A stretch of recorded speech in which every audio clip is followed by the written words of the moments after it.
When working on a research paper, your professors may have told you to only use information by qualified experts. If you're like a lot of people, you honestly haven't thought much about who writes the information you find. You might wonder, what makes a person an expert? And where can I find information by experts?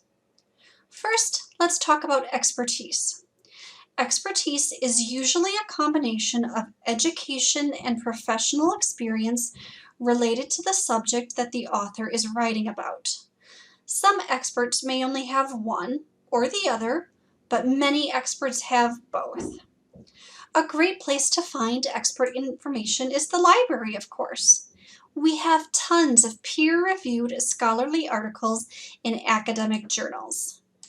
Wait, what does that mean? Academic journals are publications written for experts in a field. They publish articles written by other experts. These articles usually share results of research and experiments and are often the most expert information you can find. Most journals go through a peer review process.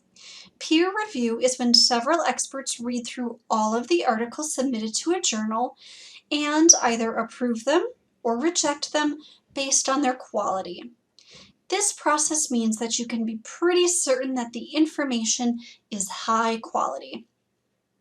The library also has thousands of scholarly books and ebooks. Scholarly books generally don't go through the peer review process, but they are edited and checked by the staff at the publishing company. Publishing companies have to maintain their reputations, and they don't want to publish incorrect information. So you can be pretty confident that the information in scholarly books is accurate. We also offer information from professional or trade publications as well as reports. Professional or trade publications publish the most up-to-date information for workers in a certain profession. The information is usually shorter and less technical than scholarly articles, and it's usually written by journalists who specialize in that field. These publications are pretty reliable. Reports often come from the government, policy institutes, and nonprofit organizations. The people who write these reports usually have many years of experience in the field. Finally, we have articles from magazines and newspapers. These articles are also written by journalists and provide the latest information on a topic. The authors are not necessarily experts, but magazines and newspapers have editors and an editorial process that strive to ensure articles are accurate. When searching in the library's online catalog, icons like these on the screen tell you exactly what type of source you're dealing with. And on the left side of the results page, we also have options to limit and filter your search. The MCC Library Catalog makes finding expert information easy. But what about the internet? Most of us turn first to the internet when we need information. But there aren't a lot of rules, and it can be hard to tell which information is reliable and written by an expert and which isn't. It's always a good idea to look for the author and the author's biography. Let's look at an example from Psychology Today, an online psychology magazine written for the general public. This article was written by a Ralph Lewis, MD, and reviewed by an Abigail Fagan. That's a promising start, but let's not stop there. After all, Lewis could be a podiatrist, a foot doctor, who wouldn't necessarily be the most qualified to write about mental disorders in youth. But his biography is linked to his name, and we learn that he is a practicing psychiatrist and an assistant professor of psychiatry and a psycho-oncology consultant. Clicking on Abigail's name takes us to a page that explains the editorial process for this magazine.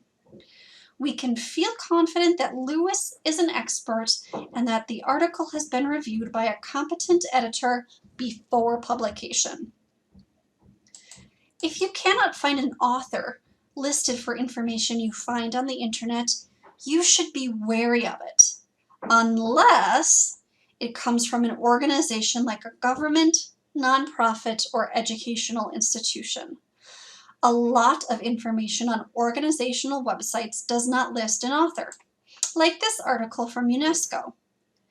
In this case, we consider the organization to be the author, and if the organization is generally trustworthy, we can probably trust the information. The author's biography is not the only thing you should consider when evaluating information from the internet, though. You should also look for authors who provide sources or links to their sources. This image is just the beginning of a long reference list for the Psychology Today article.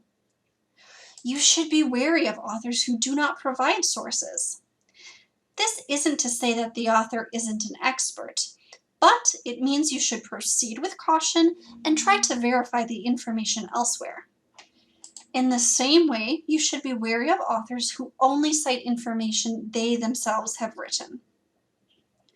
Whenever you evaluate information, whether from a website or anywhere else, there's a lot more to consider than the author. The author is just the tip of the iceberg. Be sure to check out the other videos in this series, the links in the description box below this video, and the MCC Library website for more information on evaluating sources. The best advice I can give you, however, is to follow the assignment instructions you're given. Your professor might say exactly what types of sources you're supposed to use. And that's all for this mini lesson.